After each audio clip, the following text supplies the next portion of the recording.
Hayotda hech narsa tasodifan yuz bermaydi. Har qanday sinov, har qanday yo'qotish, har qanday kechikish barchasi siz uchun eng yaxshisi ekanligi uchun shunday sodir bo'lmoqda. Ba'zan biz katta orzularimizga yetishamiz, lekin u bizga kutilgan baxtni olib kelmaydi. Ba'zan esa orzularimizga yeta olmay tushkunlikka tushamiz, lekin yillar o'tib qarasak aslida aynan o'sha yo'ldan yurmaganimiz biz uchun yaxshiroq bo'lgan ekan. Balki siz hozir sabr qilib turgan og'ir kunlaringiz ertangi baxtingiz uchun zarur bo'lgandir. Ba'zan biz boylikni yo'qotamiz toki chinakam boylik pulda emasligini tushunishimiz uchun. Ba'zan sog'lig'imizda sinalamiz toki har bir nafasimiz ne'mat ekanini his qilishimiz uchun. Ba'zan bizdan yaqin insonlar ketadi toki kimning haqiqatan ham bizga do'st ekanini tushunishimiz uchun. Ba'zan yo'limiz berkitiladi toki biz aslida yomon yo'ldan ketayotganimizni tushunib, to'g'ri yo'lga burilishimiz uchun.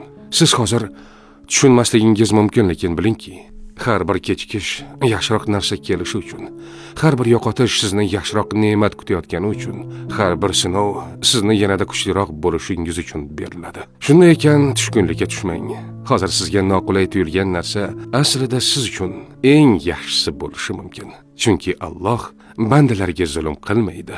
U doimo bizga eng yaxshisini ravo ko'radi.